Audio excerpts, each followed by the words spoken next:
But a new House Intelligence Committee report says Snowden betrayed his country and that the majority of the documents he stole were defense secrets that had nothing to do with Americans' privacy. Joining me right now is Fox News contributor and veteran Pete Hegseth. Good to see you, Pete. Good to see you, Trish. What do you think? I don't know if you've seen the movie or not, but you know the premise, and they're basically presenting Edward Snowden as a total hero.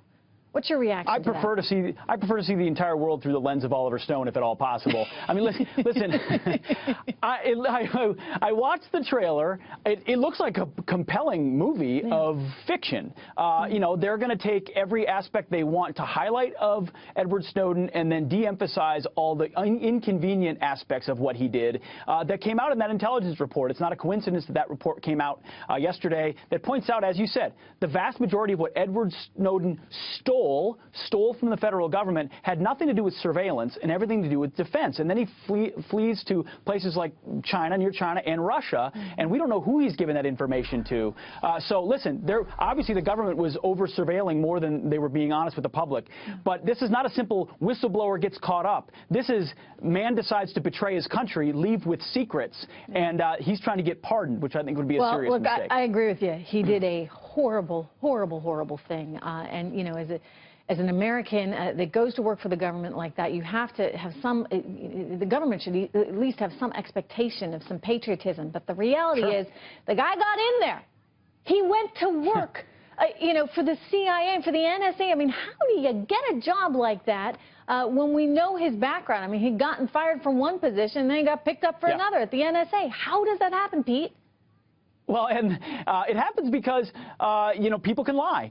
People can work their way through a system. They can exaggerate. A lot of his background is exaggerated. In fact, in the film, it makes it look like the guy, when he was going through basic training in the Army, said, you did multiple weeks on broken legs, when in actuality, the report shows that he had shin splints, which shin splints hurt, but they're not broken legs. So there was clearly exaggeration and misinformation coming from Edward Snowden, and the film spends, per the trailer, a lot of time proving that he was a patriot. I mean, Oliver Stone's trying to tell us that the real patriot in this film is Edward Snowden, not the people going to get him to get the secrets back. And Oliver has his own point of view. I ran into him, by the way, last night in the green room over at Bill O'Reilly's show. But let's get to the other issue here, which it's that Edward Snowden now wants a pardon from President Obama. Should he get it? Of course not.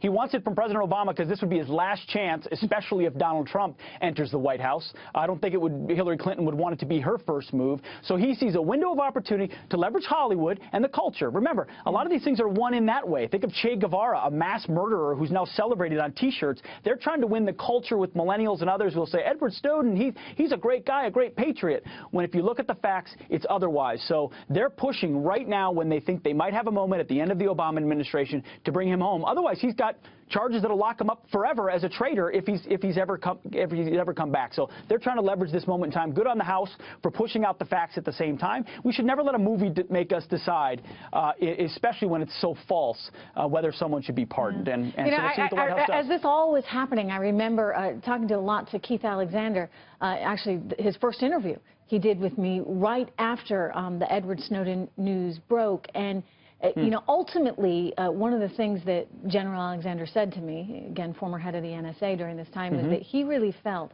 that Edward Snowden was a spy working for the Russians. I mean, so it seems, I mean, that's his belief. He may have been a plant by the Russians. He may have been a spy. And so, you know, to pardon someone like that. Look at what's happening.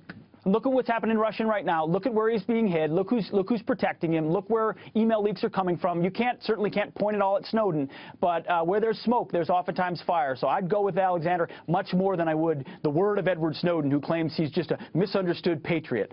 Sorry, Ed, you can stay in Russia or you can find yourself in a prison here, but I'm not really interested in this movie's version. Pete Hegseth, thank you so much. Have a great weekend.